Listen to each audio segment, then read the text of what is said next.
Across to you, Matt, talking about speaking to our clients on a regular basis and trying to understand how they're seeing it, maybe from a like a marketing level, C-suite level. I mean, where do you see like that the shift coming, maybe at the C level and things?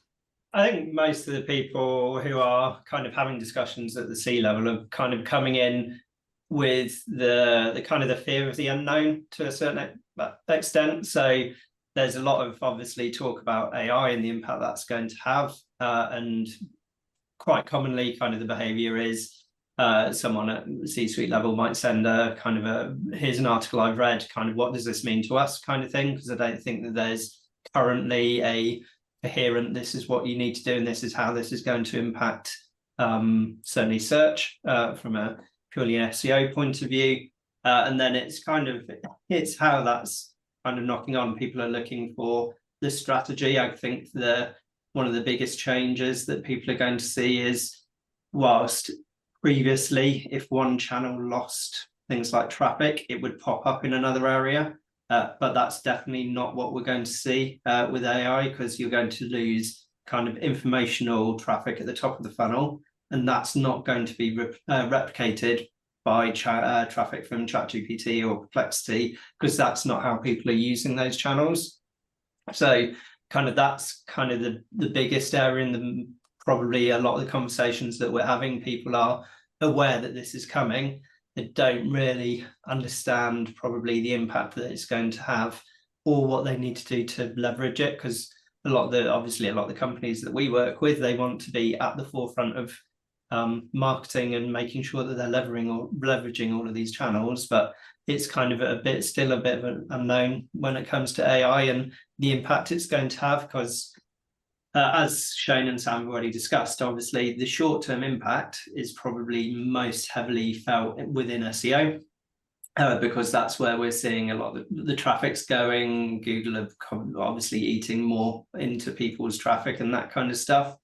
But we haven't really seen how that's going to properly impact things like search, how that's going to impact other channels, so away from kind of SEO and PPC, how that's going to impact things like email and that kind of stuff. Because the ability to kind of leverage AI, as Shane mentioned, it's a tool as well as kind of a channel. Essentially, you can use that AI to leverage and get a lot better results from other channels, whereas it's going to eat into kind of things like SEO. At some point, it's going to impact paid, because if you think about certainly at a kind of top level, the metrics that people are used to are how many clicks am I getting, how many conversions am I getting, and those kind of metrics. One of the easiest ways to guarantee you're still going to get clicks and traffic to your website is by paying for it.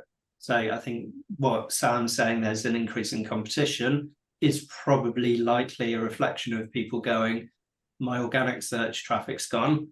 The easiest way for me to replicate that and guarantee I'm still getting people to my website is to essentially pay for that traffic, switch my budget away from SEO maybe into paid advertising, because that's still a metric that people are familiar with and kind of comfortable with. So realistically, a lot of kind of scorecards at the C-suite level will still look at things like traffic conversions and those sorts of metrics, whereas that realistically is probably going to have to shift a little bit.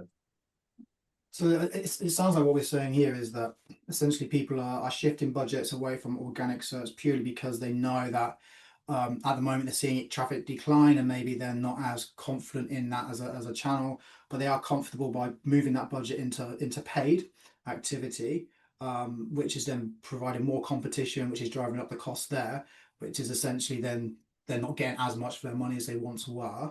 Do you think that obviously paid is just that channel where if we keep putting it into that, we're then become solely reliant on that channel?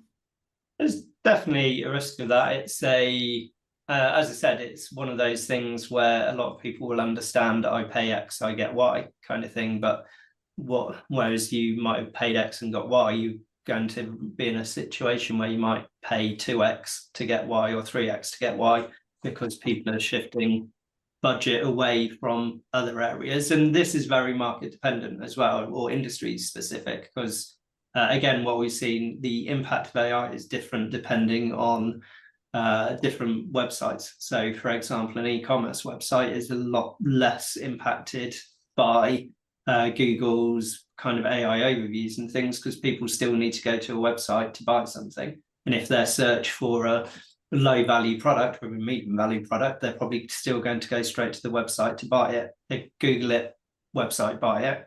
Whereas at the other end of the scale, kind of informational sites, they're going to go, like, I can get my answer from Google. I don't need to go to another website. I can get probably an easier to understand answer from ChatGPT or Perplexity or something like that. So I don't need to go to a website. And again, even within those areas, there is still differentiation. So where there's industries like law, they're probably less impacted, because you've got to be very careful trusting an AI overview of legal arguments, as opposed to I don't know, how do I do an Excel thing?